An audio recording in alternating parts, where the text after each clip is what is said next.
think this is very damaging, Trace, to the Democratic brand. For those in my party who say we should be aggressive, we should fight the Republicans, I think you stand and fight, not cut and run, which is what they've done. This sends a terrible message, I think, to voters generally and certainly swing voters, and it's become tit for tat. I would advise the Democratic legislators from Texas, go back, make your arguments, state your reasons for, as the Democratic representative did just now, opposing this, and say what you're for, what the Democrats stand for, both Texas and nationally. But so far, what we're getting is a really, really terrible image that hurts our country and certainly hurts my party. That's veteran Democrat pollster Doug Schoen dropping some unfortunate truth bombs on the little Texas runaways. Their antics are an optics nightmare. Schoen is arguing that this is the last thing the Democrat Party wants right now, for their members to be seen as running and hiding from the very democratic legislative process that they are supposedly the guardians of. I mean, it's absolutely hypocritically hilarious, and everyone sees it. Of course, the legacy media is doing absolutely everything they can to try to run cover for these little runaways, but it's all to no avail, and even veteran Democrat pollsters like Doug Schoen are admitting that. This is an absolute optics disaster, and for no reason.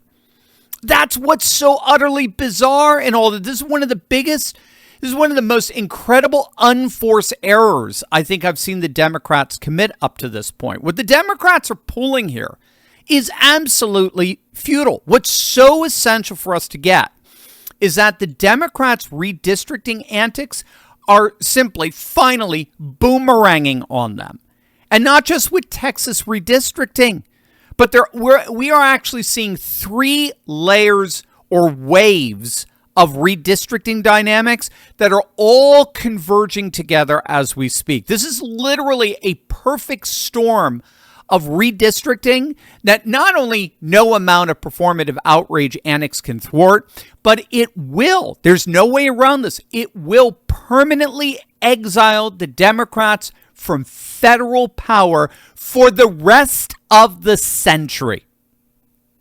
So, of course, you got the Texas redistricting. They're about to redraw their congressional map to gain 5 new solid Republican seats. By the way, Governor Greg Abbott is now saying it's going to be 8. That's the retribution that these fleeing Democrats are going to have to face for these antics. The 5 new seats just turned into 8 new seats.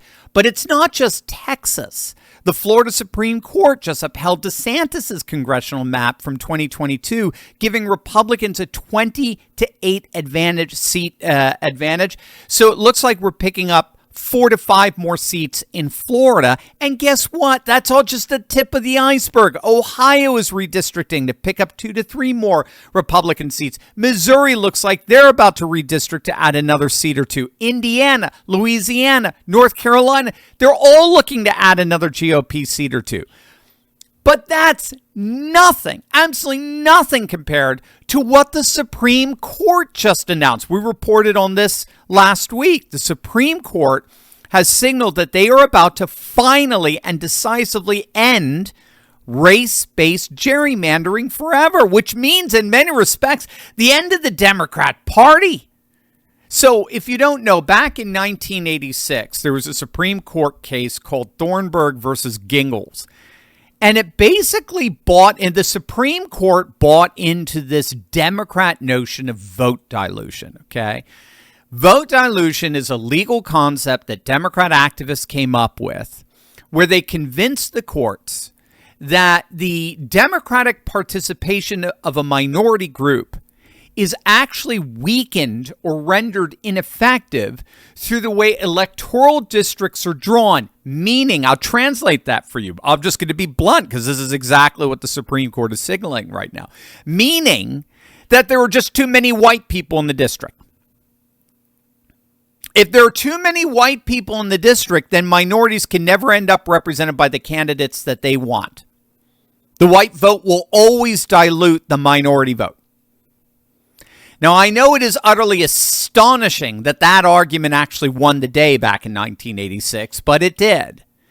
And so ever since, Democrats have been drawing up these race-based congressional districts that deliberately, again, I kid you not, that deliberately excluded whites. Well, those days look like they're about to come to a decisive end. The Supreme Court is ready to reverse that ruling and end race-based redistricting forever, as they should. And that means that by 2026, the Democrats may lose upwards of 25 House seats just from that Supreme Court decision alone. Let that hit you. 25 seats would literally disappear overnight if the Supreme Court overturns race-based gerrymandering, which they almost certainly will.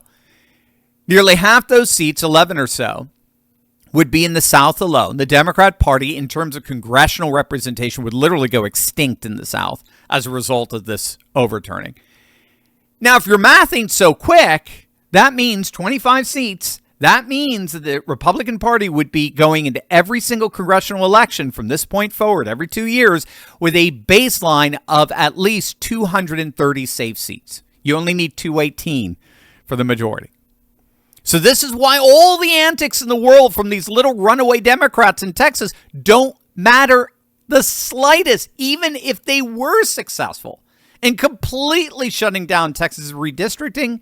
One Supreme Court decision would wipe away 5 times as many Democrat seats literally overnight.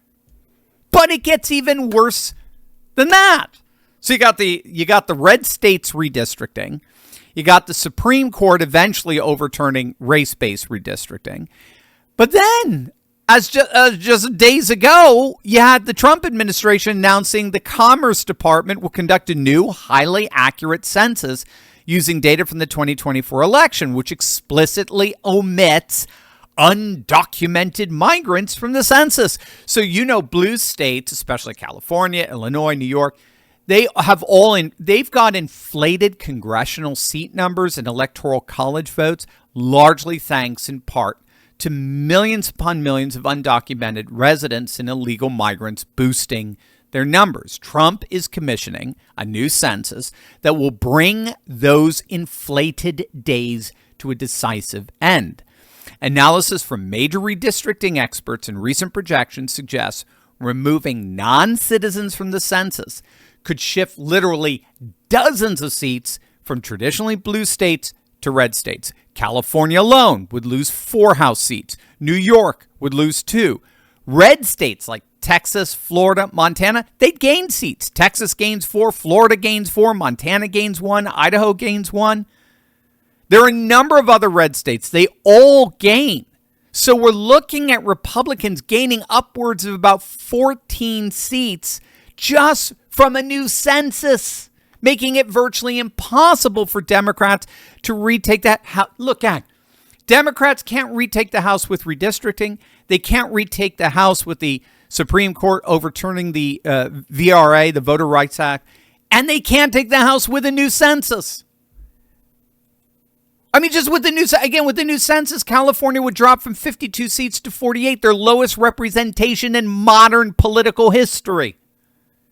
States like Texas would jump to 39 seats, Florida to 29, and the deep red South will have upwards of 164 House seats, which is the most seats they've ever had in our nation's history. And the upshot here is when you translate that into electoral college votes, gang, the Democrats' strategy of winning the blue wall states, right, Wisconsin, Michigan, Pennsylvania, it's no longer going to be enough to reach 270 electoral votes. Right now, the electoral college is such that if a Democrat does not win those 3 states, they cannot win. This is why they lost in 2016, they lost in 2024. If they do not win Wisconsin, Michigan, Pennsylvania, so-called blue wall, they lose. They don't reach 270. Now, with the new census, even if Democrats sweep Michigan, Pennsylvania, and Wisconsin, they still fall short of 270. The Republican lock on the Electoral College will be nearly unbreakable. Gang, this is the perfect electoral storm.